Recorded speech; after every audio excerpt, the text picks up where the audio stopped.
بسم اللہ الرحمن الرحیم۔ رضی اللہ عنہ و رضوا عنہ۔ کائنات میں انبیاء کے بعد جو سب سے زیادہ فضیلت رکھنے والی شخصیات ہیں وہ آپ صلی اللہ علیہ وسلم کے اصحاب ہیں۔ قرآن مجید میں اللہ تبارک و تعالیٰ نے کتنے مقامات پہ اصحاب محمد صلی اللہ علیہ وسلم کا ذکر کیا۔ کسی مقام پہ اللہ تعالیٰ نے ان کو مفلحون قرار دیا، کسی مقام پر متقون قرار دیا، فائزون قرار دیا، اور ایک مقام پہ فرمایا کہ اللہ نے ان کے دلوں کے اوپر ایمان کو لکھ دیا ہے۔ اور وہ اصحاب کیا کرتے ہیں؟ وہ تو دن رات سجدے کرتے ہیں، اللہ کی رضامندی کو تلاش کرتے ہیں۔ ان کو کہیں حزب اللہ قرار دیا کہ یہ تو اللہ کا گروہ ہے، یہ تو اللہ کا لشکر ہیں۔ تو آپ صلی اللہ علیہ وسلم کے اصحاب کی اتنی زیادہ فضیلت ہے، آپ صلی اللہ علیہ وسلم نے فرمایا لا تمس النار من رآنی او رآ من رآنی، فرمایا جس نے حالت ایمان میں مجھے دیکھ لیا اللہ نے جہنم کی آگ کو اس کے اوپر حرام کر دیا، اور فرمایا جس نے میرے دیکھنے والے کو دیکھ لیا یعنی میرے صحابی کو جس نے دیکھ لیا اس کے اوپر بھی اللہ تعالیٰ نے جہنم کی آگ کو حرام کر دیا۔ حالت ایمان میں آپ صلی اللہ علیہ وسلم کو دیکھا، حالت ایمان میں ہی وفات ہوئی۔ کسی تابعی نے حالت ایمان میں صحابی کو دیکھا، حالت ایمان میں ہی وفات ہوئی، فرمایا اللہ نے جہنم کی آگ کو حرام کر دیا ہے۔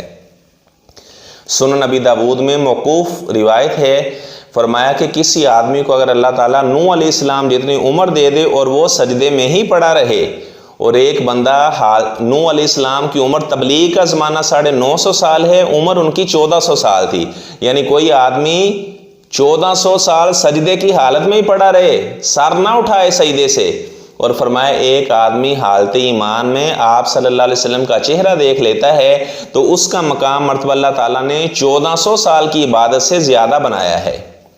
تو ناظرین کرام، آپ صلی اللہ علیہ وسلم کے اصحاب کا بہت مقام مرتبہ ہے۔ جتنے بھی مسلمان ہیں سب کا یہ عقیدہ ہے، جو مسلمان ہیں سب کا یہ عقیدہ ہے کہ آپ صلی اللہ علیہ وسلم کے اصحاب تمام سے زیادہ افضل ہیں، یعنی انبیاء کے بعد اصحاب محمد افضل ترین مخلوق ہیں۔ اگر آپ کسی یہودی سے سوال کریں کہ موسیٰ علیہ السلام کے اصحاب کے بارے میں بتائیں تو وہ کہتے ہیں کہ موسیٰ علیہ السلام کے اصحاب انبیاء کے بعد سب سے افضل تھے۔ اگر آپ کسی نصرانی سے سوال کریں تو وہ بھی یہی جواب دے گا کہ عیسیٰ علیہ السلام کے جو حواری تھے انبیاء کے بعد وہ سب سے زیادہ فضیلت والے تھے۔ تو اگر کسی مسلمان سے آپ سوال کریں تو وہ بھی یہی جواب دیتا ہے، انبیاء کے بعد سب سے زیادہ فضیلت جن کو اللہ تعالیٰ نے عطا کی وہ آپ صلی اللہ علیہ وسلم کے اصحاب تھے۔ آج میں آپ کے سامنے دو اصحاب کا ذکر کروں گا، آپ صلی اللہ علیہ وسلم کے دو صحابیوں کا ذکر کروں گا۔ ایک آپ صلی اللہ علیہ وسلم کے فادر ان لا سسر تھے، اور دوسرے آپ صلی اللہ علیہ وسلم کے برادر ان لا حضرت معاویہ رضی اللہ تعالیٰ عنہ، کیونکہ ابو سفیان کی بیٹی ام حبیبہ رضی اللہ تعالیٰ عنہ آپ صلی اللہ علیہ وسلم کی زوجہ تھی، ام المومنین تھی۔ تو ابو سفیان اس کا بہت مقام مرتبہ آپ صلی اللہ علیہ وسلم نے بیان کیا۔ وہ فتح مکہ کے موقع پر انہوں نے اسلام کا اظہار کیا اور فرمایا من داخل دار ابی سفیان فہو آمین، جو آدمی میرے سسر ابو سفیان بن حرب رضی اللہ تعالیٰ عنہ کے گھر میں داخل ہو گیا اس کو امان مل گئی، اس کو بھی آپ نے کچھ نہیں کہنا۔ یہ آپ صلی اللہ علیہ وسلم نے ان کا شرف بیان کیا۔ تو ابو سفیان رضی اللہ تعالیٰ عنہ غزوہ بدر میں تو وہ مسلمانوں کے خلاف لڑنے کے لیے آئے تھے، احد میں بھی اسی طرح، لیکن فتح مکہ کے بعد جب غزوہ حنین ہوا اس میں انہوں نے مسلمانوں کی طرف سے شرکت کی، مسلمان تھے اس وقت۔ اس کے بعد جنگ طائف کے اندر بھی انہوں نے حصہ لیا، یرموک کے اندر بھی حصہ لیا۔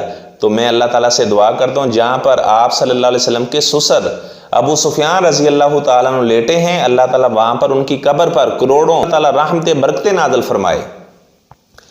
تو اگر کوئی آدمی کسی کے فادر ان لا سسر کو گالی دے، سسر بھی تو باپ ہوتا ہے نا ایک طرح کا، اگر کوئی حضرت ابو بکر رضی اللہ تعالیٰ عنہ کو برا بلا کہ آپ صلی اللہ علیہ وسلم کے باپ تھے نا، وہ آپ کے سسر تھے، حضرت عمر رضی اللہ تعالیٰ عنہ کے بارے میں ہرزہ سرائی کرے وہ بھی آپ صلی اللہ علیہ وسلم کے فادر ان لا تھے، حضرت ابو سفیان رضی اللہ تعالیٰ عنہ وہ بھی آپ صلی اللہ علیہ وسلم کے فادر ان لا تھے۔ تو اس طرح امیر معاویہ رضی اللہ تعالیٰ عنہ کا ذکر کیا، فرمایا اللہ سے آپ نے دعا کی اللہم اجعلہ ہادیا مہدیا، یا اللہ میرے برادر نسبتی معاویہ بن ابی سفیان رضی اللہ تعالیٰ عنہ کو یا اللہ ہادی بھی بنا دے اور مہدی بھی بنا دے۔ اب جس کے بارے میں آپ صلی اللہ علیہ وسلم دعا کر دیں یا اللہ اس کے ذریعے سے لوگوں کو ہدایت دے، یہ آپ صلی اللہ علیہ وسلم کی دعائیں ہیں امیر معاویہ رضی اللہ تعالیٰ عنہ کے لیے۔ اور ان پر تو اللہ تعالیٰ نے جنت واجب کی تھی۔ آپ صلی اللہ علیہ وسلم نے فرمایا تھا کہ اول جیش یغزون البحر، جو فرمایا کہ بحری غزوہ کریں گے اللہ تعالیٰ نے قد اوجبو، سب کے اوپر جنت کو واجب کر دیا ہے۔ بحری بیڑا امت کو کس نے دیا؟ امیر معاویہ رضی اللہ تعالیٰ عنہ نے۔ وَقُلْ جَاءَ الْحَقُّ وَزَهَقَ الْبَاطِلُ إِنَّ الْبَاطِلَ كَانَ زَهُوقًا۔